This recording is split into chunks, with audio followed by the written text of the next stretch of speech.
पेकुआ फाग्ला दैमानि हा खुरखानाया रानिपुर गामिखौ गिथावना महर खालामदों। नंगौ, गसाइगाव महकुमानि सिङाव थानाय रायमना माहारियारि हाग्रामाखौ सिनखावना बोहैबोनाय पेकुआ फाग्ला दैमाया रानिपुर गामिखौ खुरख्लंनानै गामिनि थागिबि रायजो राजाफोरखौ संखिखांहोदों।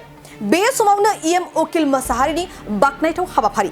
मख'जाथावदि बे गाज्रि खुरख्लंनायखौ नुनानै बिथां इएम उकिल मोसाहारिया हरखाबैब्लाबो गामिखौ रैखाथि होनो थाखाय दासान्दि खामानि मावनाया सोलिगासिनो दं।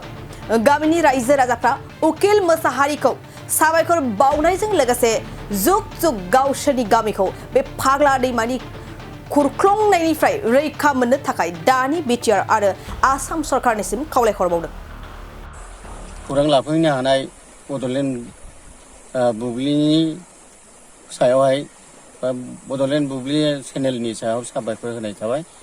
दा नोंगौ जोंहा बे पेकुआ दैया बोसोरे बेबायदिनो दैज्लां बोथोराव अखा हानायजों दैबाना जायोब्ला खुरखाबाय थायो आरो जोंनि गामिखौ खुरखै गामिखौनो लांजोबबाय आरो बोसोरे सासे न'खरनि बिगुमाया न'खौनो बोथ्रोदबाय थानाङो। दा दिनैबो जों नुनो मोन्दों बे खाथियावनो दं न'खराबो, बेना न' मोनहैलायबाय। बेजों खारखैब्ला बिथाङा खेबथाम जानोसै।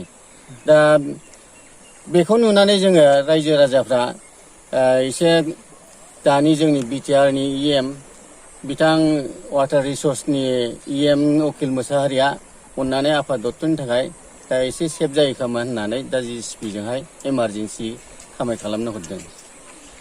दा जों बेखौ जोबोद मोजां मोनदों आरो फरायदों, जाहाथे इयुनावहाय आरोबाव जोंनि बे पेकुआ दैखौहाय पारमानेन्ट प्रटेकसन खालामनो हायो। बेनि सायाव जाहाथे इयुनाव नायहरो बेखौनो जों आसा खालामो। इयुन माने जों दा मेसेंफ्रावनो बेखौ मोजाङै पारमानेन्ट होबथानो हानायनि थाखाय जोङो खामानि मावनो आखायाव लायोब्ला गभर्नमेन्टखौ जों जोबोद साबायखर होगौ आरो जोंनि रायजो राजायाबो जोबोद मोजां मोनगौ। नोंगौ जोंहा बे फरायसालियाव थांनाय आरो लोमजाब्ला साजाब्ला डाक्टारनाव थांनांगौआ जोबोद गोब्राब जायो। हाथाय बाजाराव थांनो थाखाय जोबोद गोब्राब जायो। मानोना बे पेकुआ दैनि सायावहाय मोनसेबो दालां होनाय जायाखै। दा बे दालां गैयिनि थाखायबो जोंहा जोबोद उसुबिदा। दा बिनि थाखायनो जोङो गोख्रैयैनो जोंनि बिटिसि गभर्नमेन्ट एबा आसाम गभर्नमेन्टखौ जों खावलायनो लुबैयो जे जाहाथे बे पेकुआ दैमानि सायावहाय मोनसे आरसिसि दालां होयो। बेखौ जोङो रायजोयैनो जानानै आं दिनै रायजोनि जानानैनो आङो सरकारनाव दाबि खालामो। जों जोनोम जानायनि सिगांनिफ्रायनो बेबादि जाबोदों होननानै जोङो मोनथिदों आरो जों जोनोम जानायनि उनावबो जों नुबाय जे बेबादि बे पेकुआ दैया खुरखाबोगासिनो दङ। मोनसे दालां जादोंमोन, बेखौबो खुरखानानै लांनानै आरो बिनिफ्रायनो जोङो दालांखौ बानायनो हायाखिसै। बाजाज बाइक लानो गोसो गुदुं सुबुंफोरनि थाखाय मोजां खौरां।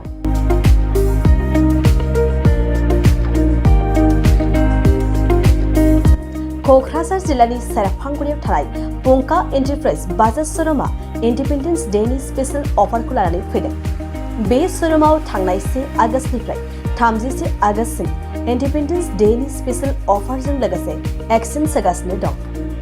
बायग्रा सुबुंफ्रा एसेल' बिबांनि रां होग्रोनानै प्लेटिनियानि गासैबो बाजाज सिटीनि गासैबो मडेल आरो पालसार 125नि गासैबो मडेलफोरनि बाइकखौ आरसि इन्सुरेन्स लाफानानै 10,999 रां बेसेनावनो लवेस्ट डाउन पेमेन्ट होनानै बाइक लानो हागोन।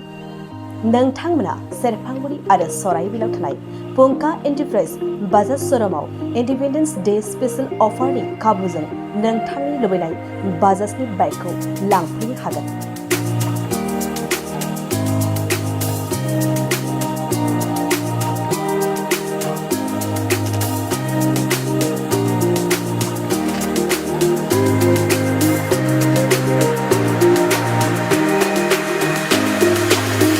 खाबुफोरा जादों 5 लिटार पेट्रल फ्री, गंसे हेलमेट फ्री, बाइक बायगिरिफोरनो 1,000 रां केशबेक हरफिननाय जागोन।